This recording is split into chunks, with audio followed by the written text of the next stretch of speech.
il y a très longtemps, à la fin de l'esclavage en 1848 sur l'île de la Réunion, après avoir vendu ses terres, M. Armand, un petit propriétaire, part s'installer dans les Hauts à Salazie. L'homme avait une épouse. Celle-ci était douce, gentille, mais surtout d'une grande beauté. Son mari l'aimait éperdument, et de cette union était née une petite fille.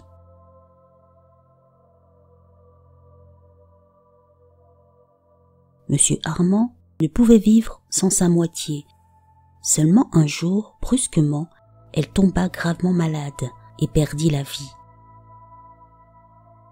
Juste avant de mourir, elle fit promettre à son époux de bien prendre soin de leur fille.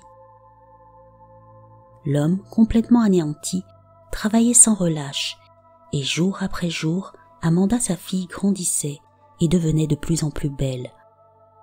Comme sa mère, c'était une jeune femme gentille et douce. Son père en était fier et l'aimait beaucoup. Il avait perdu sa femme et ne comptait pas la perdre elle aussi.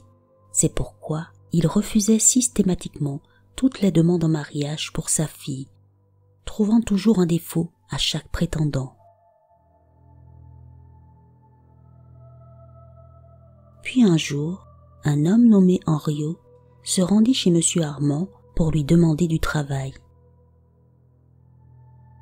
Il fut engagé en tant que jardinier, et comme il se débrouillait plutôt bien, le propriétaire lui proposa alors de s'installer dans une petite dépendance au fond du jardin. Un matin, le jeune jardinier, visiblement attiré par Amanda, décida de lui offrir une jolie rose. Troublée par son geste, la jeune fille se mit à l'espionner. Et un jour, elle vit ce dernier retirer ses vêtements de jardinier et enfiler un très beau costume. Étonnée, le lendemain matin, elle lui fit parvenir un mot, lui demandant des explications sur ce qu'elle avait vu. Ce dernier décida de lui donner rendez-vous le soir même sous un arbre. Curieuse, Amanda se rendit à ce rendez-vous. Henriot l'attendait déjà très élégamment vêtu. Le jeune homme lui raconta alors son secret. Il n'était pas celui qu'il prétendait être. En réalité, c'était un riche propriétaire. Comme beaucoup d'autres, il avait entendu parler de la beauté d'Amanda, et il entreprit de venir à sa rencontre jusqu'à Salazie afin de conquérir son cœur. Durant toute la nuit, Henriot lui fit la cour, et la jeune fille, ne résistant pas au charme du beau jardinier, finit par tomber amoureuse de lui. Très épris l'un de l'autre, ils se virent en cachette, mais ne pouvant plus continuer ainsi, ceux-ci décidèrent de tout avouer à M. Armand, espérant que ce dernier accepte qu'ils se marient. En apprenant la nouvelle, le père de la jeune fille entra dans une grande colère et renvoya Henriot sur le champ. Puis, il enferma sa fille dans sa chambre. Amanda réussit tout de même à s'enfuir et rejoindre l'homme qu'elle aimait. Tous deux se rendirent à l'église et demandèrent au curé de les marier au plus vite.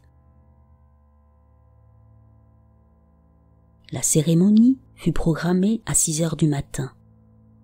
Malheureusement, M. Armand se levait toujours de très bonne heure le matin à 5 heures. En allant dans la chambre de sa fille, il ne la trouva pas et décida de la chercher partout. Très énervé, il finit par se rendre à l'église. En ouvrant les portes, il les trouva devant l'autel. Ils venaient de se marier. M. Armand, désespéré, se mit dans une rage folle et poussa un cri effroyable.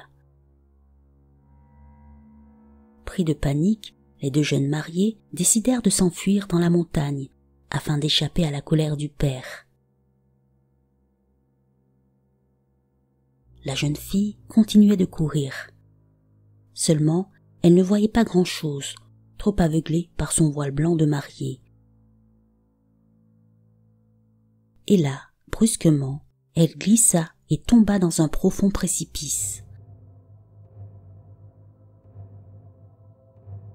Lorsque M. Armand comprit ce qui venait de se passer, il fut dévasté par une tristesse si immense qu'aujourd'hui ses larmes coulent encore sur le voile de mariée de sa fille qui, durant la chute de cette dernière, était restée accrochée à une branche d'arbre.